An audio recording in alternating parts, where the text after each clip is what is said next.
ಎಲ್ಲ ಆತ್ಮೀಯ ಸ್ನೇಹಿತರೆ, ಮುಖ್ಯವಾಗಿ ಇವತ್ತು ಬೇರೆ ವಿಚಾರ ಬೇರೆ ಮಾತನಾಡೋಣ. ಕ್ಲೌಡ್ ಸೀಡಿಂಗ್ ಬಗ್ಗೆ ಕಳೆದ ಒಂದು ವಾರದಿಂದ ಮೀಡಿಯಾದಲ್ಲೂ ಚರ್ಚೆ ಆಗ್ತಾ ಇದೆ.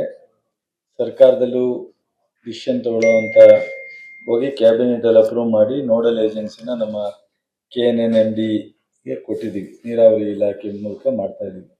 ಇವತ್ತು ನಾನು KSNMDC ಮತ್ತು ಹಿಂದೆ ಮಾಡಿದಂಥ RDPR, ಹಿಂದೆ ಮಾಡಿದಂಥ ನೀರಾವರಿ ಇಲಾಖೆಯ ಕೆಲವು ಅಧಿಕಾರಿಗಳು, ನಮ್ಮ KNNMD ಎಲ್ಲರನ್ನೂ ಕರೆಸಿ ಆ ಏಜೆನ್ಸಿಯವ್ರನ್ನೂ ಕರೆಸಿ ಮಾತನಾಡಿದ್ದೀನಿ ಈಗ. ಸೊ ಈಗ ಫೈನಲ್ ಆಗಿ ನಾವೇನು ತೀರ್ಮಾನಕ್ಕೆ ಬಂದಿದ್ದೀವಿ ಅಂದರೆ, ಡೆವಲಪ್ಮೆಂಟ್ ಕಮಿಷನ್ರು ಅವರ ಚೇರ್ಮನ್ಶಿಪ್ನಲ್ಲಿ ಒಂದು ಮಾನಿಟ್ರಿಂಗ್ ಕಮಿಟಿ ಆಗಬೇಕಾಗುತ್ತೆ. ಜೊತೆಗೆ ಟೆಕ್ನಿಕಲ್ ಕಮಿಟಿ ಆಗಬೇಕು. ಸೈನ್ಸಿಸ್ಟು ಮತ್ತು IMD ಇವರೊಬ್ಬರು ಇರ್ತಾರೆ, IITMನವರು ಒಬ್ರು ಇರಬೇಕಾಗತ್ತೆ. ಅದರಿಂದ ಚೀಫ್ ಸೆಕ್ರೆಟರಿಯವ್ರಿಗೆ ಈಗ ಫೋನ್ ಮಾಡಿ ಹೇಳಿದ್ದೀನಿ, ಮಧ್ಯಾಹ್ನ 3-4 ಗಂಟೆಗೆ ಅವ್ರಿಗೆ ಟೈಮ್ ಕೊಟ್ಟು ಡೆವಲಪ್ಮೆಂಟ್ ಕಮಿಷನ್ನು ಕರೆದು ಅವರ ಚೇರ್ಮನ್ಶಿಪ್ಪಲ್ಲಿ ಒಂದು ಮಾನಿಟ್ರಿಂಗ್ ಕಮಿಟಿ ಮಾಡಿ, ಉಳಿದಂತೆ ಫೀಲ್ಡ್ ಆಪರೇಷನ್ನು ಟೆಕ್ನಿಕಲ್ ಕಮಿಟಿನ ರಚನೆ ಮಾಡಿ ಸೊ ಇವತ್ತೇ ಫೈನಲ್ ಮಾಡಬೇಕು ಅಂತ ಹೇಳಿದ್ದೀನಿ.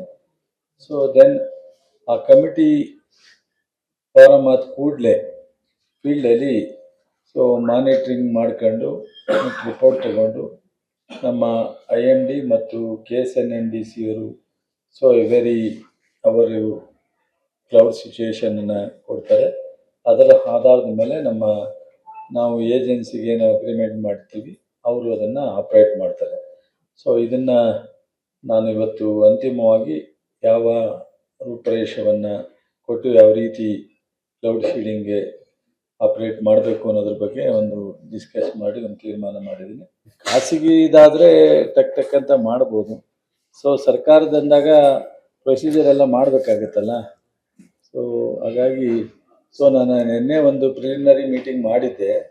ಸೊ ಅದಕ್ಕೋಸ್ಕರ ಇವತ್ತು ಅಫಿಷಿಯಲ್ ಆಗಿ KSNMDC ಮತ್ತು ನಮ್ಮ ಮುಂದೆ ಮಾಡಿದಂಥ ಡಿಪಾರ್ಟ್ಮೆಂಟು ಮತ್ತು ಏಜೆನ್ಸಿಯವರೆಲ್ಲನೂ ಕರೆದು ಮಾತನಾಡಿ ಸೊ ಯಾವ ರೀತಿ ಪ್ರೊಸೀಜರ್ ಮಾಡಬೇಕಾಗುತ್ತೆ ಅನ್ನೋದ್ರ ಬಗ್ಗೆ ನಾನು ಡಿಸ್ಕಸ್ ಮಾಡಿ ಈಗ ಅದನ್ನೇ ಸೊ ಅಡಿಷನಲ್ ಚೀಫ್ ಸೆಕ್ರೆಟರಿ ಅಧ್ಯಕ್ಷತೆಯಲ್ಲೇ ಕಮಿಟಿ ಫಾರಮ್ ಮಾಡಬೇಕಾಗಿರೋದ್ರಿಂದ ಸೊ ಅದನ್ನು ಚೀಫ್ ಸೆಕ್ರೆಟರಿಯವರಿಗೆ ಕಮಿಟಿ ಫಾರಮ್ ಮಾಡಲಿಕ್ಕೆ ಹೇಳಿದ್ದೀನಿ. ಸೊ ಮಧ್ಯಾಹ್ನ ಅವರು ಲಂಚ್ ಆದಮೇಲೆ ಸೊ ಮೀಟಿಂಗ್ ಮಾಡಿ ಕಮಿಟಿ ಫಾರಮ್ ಮಾಡಿ. ಸಕ್ಸಸ್ ರೇಟು ಲಾಸ್ಟ್ ಟೈಮು 18% ಏನೋ ಇದೆ, 20% ಇದೆ. ಸೊ 20% ಕ್ಲೌಡ್ ಅಸೆಸ್ಮೆಂಟ್ ಪ್ರಕಾರ ಸೆಪ್ಟೆಂಬರ್ ಅಕ್ಟೋಬರ್ವರೆಗೂ ಚಾನ್ಸಸ್ ಇದೆ. ಕ್ಲೌಡ್ ಸೆಪ್ಟೆಂಬರ್ನಲ್ಲಿ ಪ್ರಾಬ್ಲಮ್ ಇಲ್ಲ, ಅಕ್ಟೋಬರ್ನಲ್ಲೂ ಚಾನ್ಸಸ್ ಇದೆ ಅಂತ ಹೇಳಿ ಕೊಟ್ಟಿದ್ದಾರೆ. ಸೊ ಅದಕ್ಕೋಸ್ಕರ ನಾವು 60 days ಕೊಟ್ಟಿದ್ದೀವಿ. By chance October 15 days close ಆದರೆ 15 days ಕ್ಲೋಸ್ ಮಾಡ್ತೀವಿ. ಏನಾಗುತ್ತೆ, ಸಕ್ಸಸ್ ಎಷ್ಟಾಗುತ್ತೆ ಎಷ್ಟಾಗಲ್ಲ ಅನ್ನೋದ್ರ ಬಗ್ಗೆ ಒಂದು ಸ್ವಲ್ಪ ಇದಿದೆ. ನಮ್ಗೆ ಏನಾದ್ರು ಒಂದು 30% ಆದ್ರೂ ಸೊ ಸಕ್ಸಸ್ ಆದರೆ ಹಿಂದೆಲ್ಲ ಪ್ರಯತ್ನಗಳು ಮಾಡಿದಾಗ ಪ್ರಯತ್ನ ಮಾಡಿದಾಗ ಸಕ್ಸಸ್ ಆಗಲ್ಲ ಅನ್ನೋ ಕಾರಣಕ್ಕಾಗಿನೇ ಮತ್ತೆ ವಾಪಸ್ ಬರ್ದಿಲ್ಲ 2 ಸಾರಿ ಮಾಡಿದೀವಿ. ಹಿಂದೆ HK ಪಾಟೀಲ್ ಇದ್ದಾಗ ಒಂದ್ಸಲಿ RDPR ಮೂಲಕ ಮಾಡಿದೆ, ಒಂದ್ಸಲಿ ಇರಿಗೇಷನ್ ಮೂಲಕ ಮಾಡಿದೀವಿ, 2 ಬಾರಿ ಮಾಡಿದೀವಿ, 3 ಬಾರಿ ಮಾಡಿದೆ. ಸೊ ಏನಾಗುತ್ತೆ, ಯಾವ ಸಕ್ಸಸ್ ಆಗುತ್ತೆ ಸಕ್ಸಸ್ ಆಗಲ್ಲ ಅನ್ನೋದಕ್ಕಿಂತ ಹೆಚ್ಚಾಗಿ ಇವತ್ತು ಮಳೆ ಕಡಿಮೆ ಇದೆ, ಕೆಲವು ಕಡೆ ಬರ್ತಾ ಇದೆ, ಬರಲ್ಲ, ಇವತ್ತು ನಾಳೆ ಈ ಥರ ಆಗುತ್ತೆ. ಜನರಿಗೆ ಏನಾದ್ರು ಈ ಒಂದು ಪ್ರಯೋಗ ಮಾಡಿದ್ರೆ ಒಂದು ಸ್ವಲ್ಪ ಬರುತ್ತೆ ಅನ್ನೋದು ಜನರ ಒತ್ತಾಯ ಇದ್ದಾಗ ಆಟೋಮೆಟಿಕ್ಕಾಗಿ ಜನಪ್ರತಿನಿಧಿಗಳು, ಶಾಸಕರು, ಮುಖ್ಯಮಂತ್ರಿ ಮೇಲೆ ಸಾಕಷ್ಟು ಒತ್ತಡ ತಂದಿದ್ದಾರೆ. ಸೊ ಆಯಿತು, ಇಷ್ಟೆಲ್ಲ ಒತ್ತಡ ಇದ್ದಾಗ ಏನಾದರೂ ಒಂದು ಸ್ವಲ್ಪ ಅನುಕೂಲ ಆದರೆ ಸೊ ಜನಕ್ಕೆ ಒಳ್ಳೇದಾಗಲಿ ಅನ್ನೋದು ಅಷ್ಟೇ ಒಂದು ಪ್ರಯತ್ನ. ನಾವು ಇಷ್ಟೇ ರೇಟು ಸಕ್ಸಸ್ ರೇಟ್ ಸಿಗುತ್ತೆ, ಇಷ್ಟು ಸಿಗಲ್ಲ ಅಂತಲೇ ನಾವು ಗೆಸ್ ಮಾಡ್ಲಿಕ್ಕೆ ಆಗಲ್ಲ. ಸೊ 4 ರೆವಿನ್ಯೂ ಡಿವಿಷನ್ ಅಲ್ಲಿ ನಾವು ಹೇಳಿದ್ದೀವಿ. ಸೊ 4 ರೆವಿನ್ಯೂ ಡಿವಿಷನ್ ಅಲ್ಲಿ ಎಲ್ಲೆಲ್ಲಿ ಕ್ಲೌಡ್ ಅವೈಲಬಲ್ ಇರುತ್ತೆ ಅಲ್ಲಿ ಮಾತ್ರ ಮಾಡ್ಲಿಕ್ಕೆ ಸಾಧ್ಯ ಆಗುತ್ತೆ, ಅದನ್ನ ಮಾಡ್ತಾರೆ. ಅಷ್ಟೊಂದು ಆಗಲ್ಲ. ಅದು ಎಷ್ಟಕ್ಕೆ ಹೇಳಿದ್ರಲ್ಲ, 200 ರೇಡಿಯೇಷನ್ 15 ಕಿಲೋಮೀಟರ್ ಒಳಗಡೆ ಇಲ್ಲ 2 ಕಡೆ ಮಾಡ್ತೀವಿ. ಬಟ್ ಎಲ್ಲಿ ಕ್ಲೌಡ್ ಇರುತ್ತೆ ಅಲ್ಲಿ ಮಾತ್ರ ಮಾಡಕ್ ಸಾಧ್ಯ. ಕ್ಲೌಡ್ ಇಲ್ಲದೆ ಇರೋ ಕಡೆ ಮಾಡಲಿಕ್ಕಾಗಲ್ಲ. ಕ್ಯಾಚ್ಮೆಂಟ್ ಏರಿಯಾದಲ್ಲೂ ಮಾಡ್ತೀವಿ, ಸೊ ಇದರ ಏರಿಯಾದಲ್ಲೂ ಮಾಡ್ತೀವಿ. ಅದೇ ಹೇಳಿದ್ನಲ್ಲ, 80%, 18-20% ಸಕ್ಸಸ್ ರೇಟ್ ಇದೆ. ಈ 27 ಕೋಟಿ ಅಂದಾಜು ಕೊಟ್ಟಿದ್ದೀವಿ. ಸೊ ಎಷ್ಟಾಗುತ್ತೆ ಅದ್ರ ಮೇಲೆ ಪೇಮೆಂಟ್ ಆಗುತ್ತೆ. ಅವರ್ಸ್ ಬೇಸಿಸ್ 60 days ಅಂತ ಹೇಳಿ ನಾವು ಒಂದು ಎಸ್ಟಿಮೇಟ್ ಮಾಡಿ ಕೊಟ್ಟಿದ್ದೀವಿ. ಸೊ ಅದು ಬಿಟ್ಟು ನೋಡಿ, ಮಾರ್ನಿಂಗಿಂದ evening, morning to evening 8 o'clock to maximum 6 o'clock.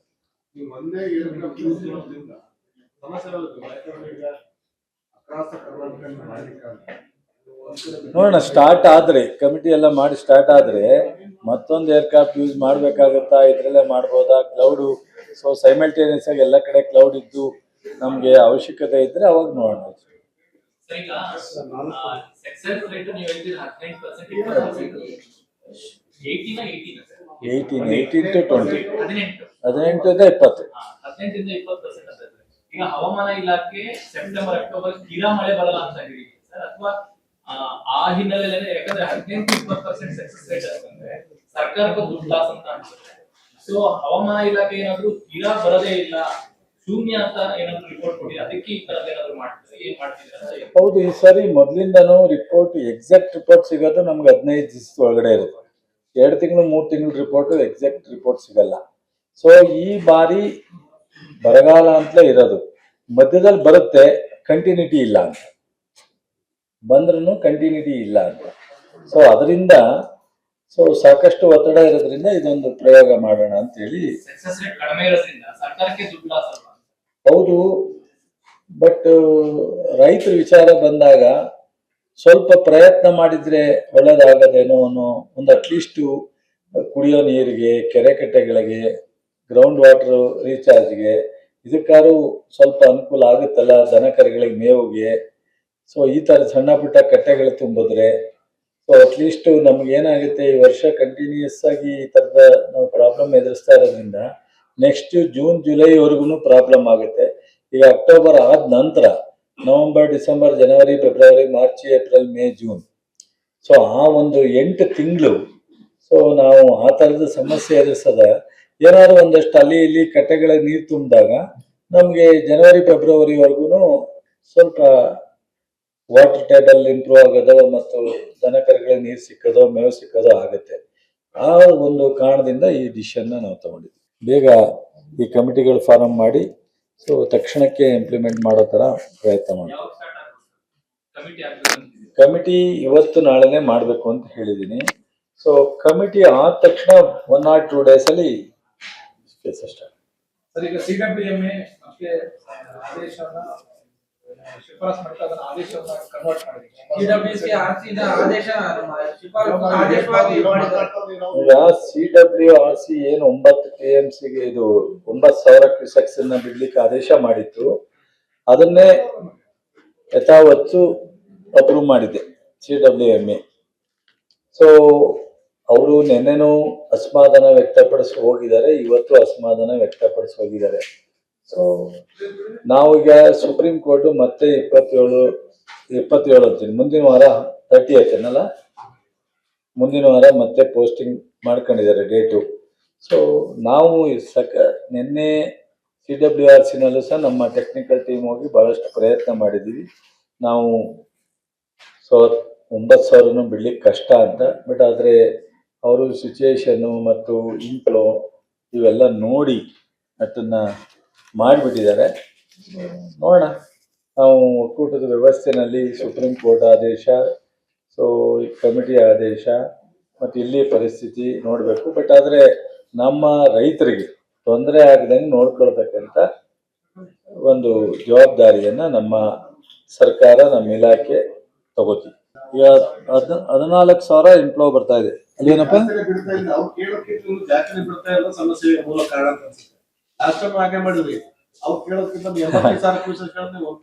ಒಂದ್ ನಿಮಿಷ, ನೀರ್ ಬಂದಾಗ ಏನು ಮಾಡಕ್ಕಾಗಲ್ಲಪ್ಪ, ಓವರ್ಫ್ಲೋ ಆದಾಗ ನಾವ್ ಯಾರು ಹಿಡ್ಕೊಳಕ್ ಆಗಲ್ಲಪ್ಪ ಅಂತಪ್ಪ. ಈಗ ಏನಾಗುತ್ತೆ, ಮಳೆ ಜಾಸ್ತಿ ಬಂದಾಗ ಅವರು ಹಿಡ್ಕೊಳ್ಳಲ್ಲ, ಅವರು ಸಮುದ್ರಕ್ಕೆ ಹೋಗುತ್ತೆ, ನಾವು ಹಿಡ್ಕೊಳಕ್ಕಾಗಲ್ಲ, ಅವ್ರಿಗೆ ಹೋಗುತ್ತೆ. ಈಗ ಮೊನ್ನೆ ಇದಕ್ಕಿದ್ದಂಗೆ ಬಂತು.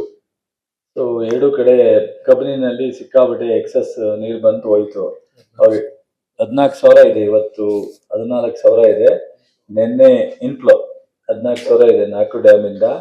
ಮತ್ತು ಇವತ್ತು ನಿನ್ನೆ ಮಳೆ ಚೆನ್ನಾಗಿ ಆಗಿದೆ ಮಡಿಕೇರಿನಲ್ಲಿ, ಕೇರಳದಲ್ಲೂ ಆಗಿದೆ, ಮಡಿಕೇರಿಯಲ್ಲೂ ಆಗಿದೆ. ಆರಂಗಿ ನಿನ್ನೆ ಪೂರ್ತಿ ತುಂಬಿದೆ. ಮೋಸ್ಟ್ಲಿ ಕಬಿನಿ ಇವತ್ತು ನಾಳೆಗೆ ಸೊ ಅದನ್ನು ಸಹ ಹೆಚ್ಚು ಬರುತ್ತೆ. KRSಗೆ ಇವತ್ತು ಸಾಯಂಕಾಲ ಅಥವಾ ನಾಳೆ ಬೆಳಗ್ಗೆ ಒಳಗಡೆ ಮಿನಿಮಮ್ 15,000 ರಿಂದ 20,000 ಕ್ಯೂಸೆಕ್ಸ್ ಬರೋ ಒಂದು ಸೂಚನೆಗಳು ಕಾಣ್ತದೆ. ಸರ್, ಈಗ ಎಷ್ಟು ನೀವು ಔಟ್ಫ್ಲೋ ಆಗಿದೆ ಸರ್ ಈಗ ಕಬಿನಿಯಿಂದ ಮತ್ತೆ KRS ಇಂದ? ಟೋಟಲಿ 9,000 ಹೋಗ್ತಾ ಇದೆ KRS ಮತ್ತೆ ಕಬಿನಿ. ಅಲ್ಲ, ಟೋಟಲ್ 9,000 ಅಂತಂದ್ರೆ ಅದರಲ್ಲಿ ಡ್ರಿಂಕಿಂಗ್ ವಾಟರ್ ಹೊರತುಪಡಿಸಿ ಅಲ್ಲಿಗೆ ಬಿಳಿಗುಂಡ್ಲು ಎಷ್ಟು ನೀವು ಡ್ರಾ ಮಾಡ್ತೀರಿ? ಬಿಳಿಗುಂಡ್ಲಿಗೆ 9,000 ಅವ್ರು ಕೇಳಿದ್ದಾರೆ.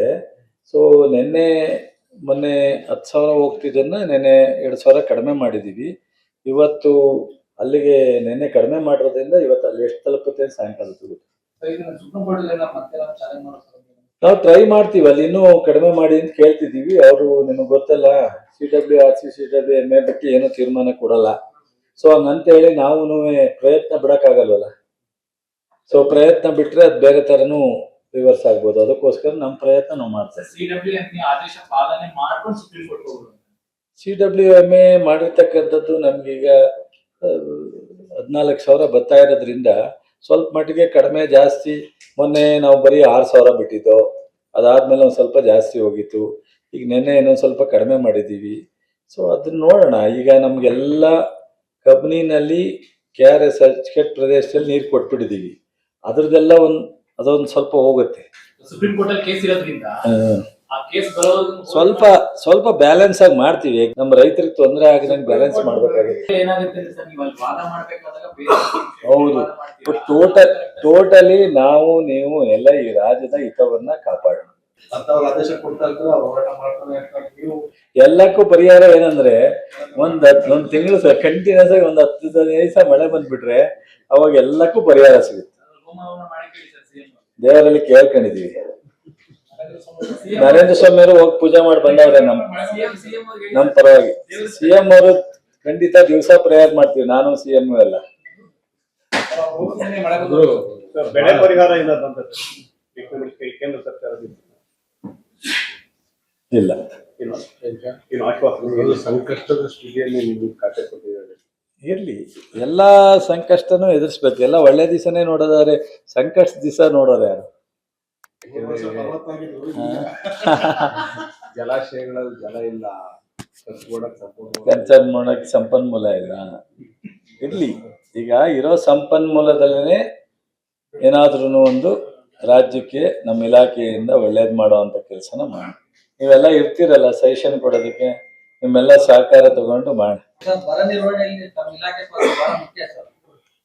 ಏನು ಹೊಸ ಕಾರ್ಯಕ್ರಮ ಇದೆ? ನಮ್ಮ ಇಲಾಖೆ ಏನ್ ಕಾರ್ಯಕ್ರಮ ಅಂತ ನೀರ್ ಕೂಡ ನಾವು ನೀರು ಕೊಡ್ತೀವಿ ಎಲ್ಲೆಲ್ಲಿ. ಈಗ ಆಲ್ಮೋಸ್ಟ್ ಎಲ್ಲ ಡ್ಯಾಮಿಂದ ಕೆಲವು, ಈಗ ಕಬಿನಿನಲ್ಲಿ ನಿನ್ನೆ IC ಮೀಟಿಂಗ್ ಆಗಿದೆ, ICC ಮೀಟಿಂಗು. ಅವ್ರೇನೋ ನಾಳೆ ನಾಡ್ದು ನೀರು ಬಿಡ್ತೀವಿ ಅಂತ ತಗೊಂಡಿದ್ದಾರೆ. ಈಗ ಅಲ್ಲಿ ನಮ್ಮ ರಾಯಚೂರಲ್ಲಿ ನೀರು ಬಿಟ್ಟಿದ್ದೀವಿ, ಬಳ್ಳಾರಿಯಲ್ಲಿ ನೀರು ಬಿಟ್ಟಿದ್ದೀವಿ. ಒಂದು ಭದ್ರಾದಲ್ಲೊಂದು ಬಿಟ್ಟಿಲ್ಲ. ನಮ್ಮ ಮಧು ಬಂಗಾರಪ್ಪ ಮತ್ತು ಶಾಮ್ನೂರ್ ಮಲ್ಲಿಕಾರ್ಜುನ್ ಇಬ್ರು ಮೀಟಿಂಗ್ ಮಾಡಿ ಅವರು ಇನ್ನೊಂದು ಮೀಟಿಂಗ್ ಮಾಡಿ ತೀರ್ಮಾನ ತಗೋತೀವಿ ಅಂದಿದ್ದಾರೆ. 80 ಫೀಟ್ ಬರಬೇಕು ಅಂತ. ಈಗ 72 ಇದೆ.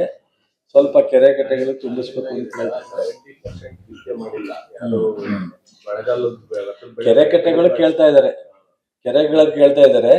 ಅದನ್ನು ಒಂದು 2-3 ದಿವಸದಲ್ಲಿ ಆಲ್ಮೋಸ್ಟ್ ಮೇಜರ್ ಆಗಿ ಎಲ್ಲ ಡ್ಯಾಮ್ನಲ್ಲೂ ಸಹ ನೀರು ಕೊಡ್ತಾ ಇದೀವಿ. ಒಂದು 2-3 ಕಡೆ ಬಿಟ್ರೆ ಎಲ್ಲ ಕಡೆ ಕೊಡ್ತಾ ಇದೀವಿ.